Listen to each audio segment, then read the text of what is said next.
Saudara sekalian,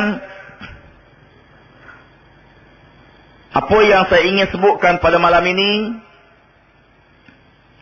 ialah berhubung dengan suatu hadis Nabi sallallahu alaihi wasallam yang telah dikupas oleh banyak para ulama di bawah tajuk hadis-hadis akhir zaman.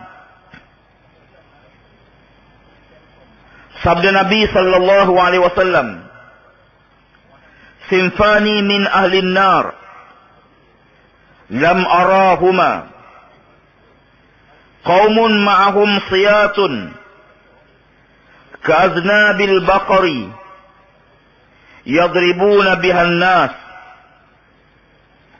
wa nisa'un kasiyatun 'ariyatun mumillatun ma'ilatun ru'usuhunna ka'asnimatil bukhti al-ma'ilati la yadkhulunna al-jannah wa la yajidna rihaha wa inna rihaha la yujadu min masiratin kaza wa kaza."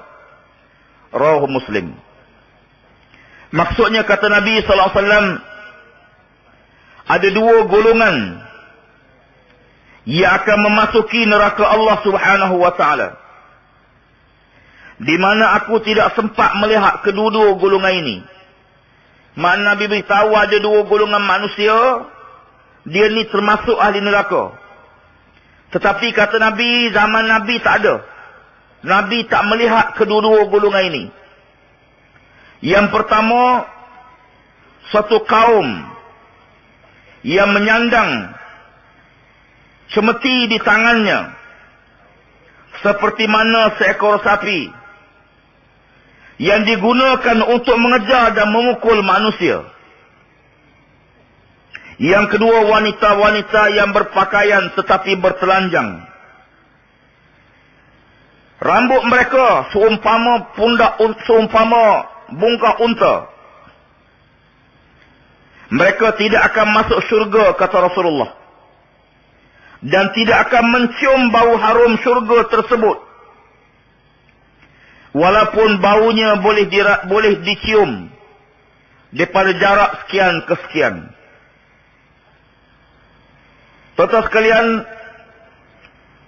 kalau kita perhati hadis Nabi ini sebagai satu amaran Nabi kepada dua golongan yang tak ada zaman Nabi.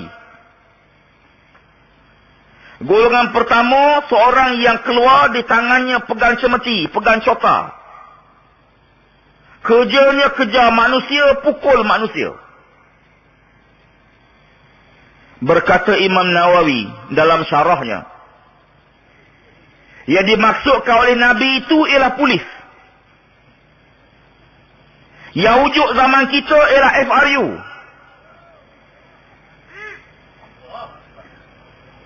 Kalau tidak FRU, siapa lagi?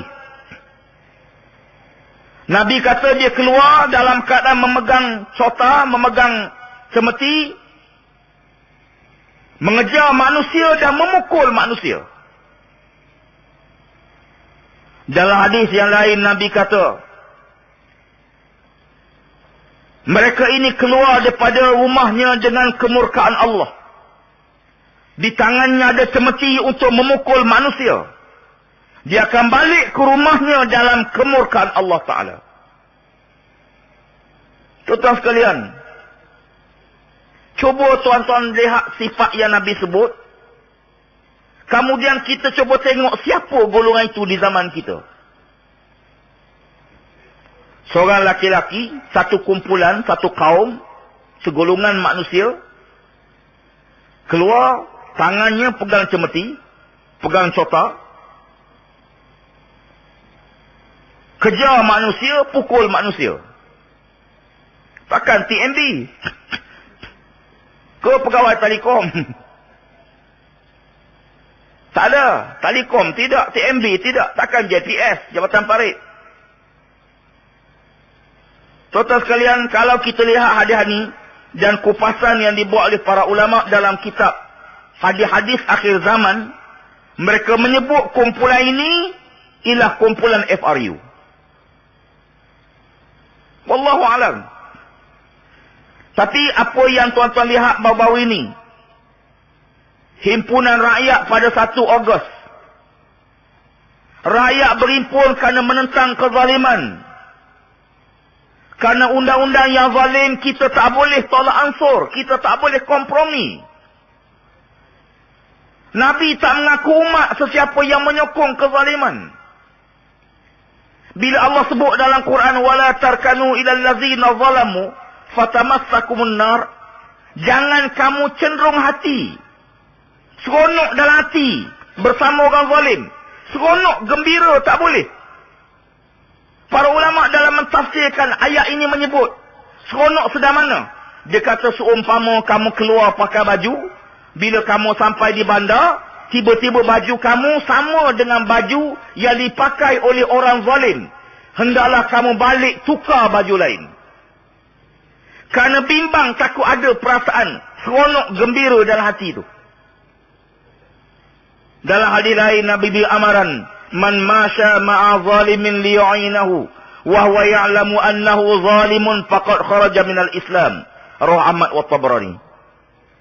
Sesiapa yang keluar berjalan bersama-sama orang zalim untuk menyokong, menolong kezalimannya, dalam keadaan dia mengetahui orang itu melakukan kezaliman, sesungguhnya dia telah terkeluar daripada Islam. Hadis riwayat Imam Ahmad dan Tabrani. Tuan-tuan sekalian, undang-undang yang zalim mesti ditentang. Rakyat dah buat pelbagai cara. Kita dah hantar memorandum, dah ambil tanda tangan rakyat.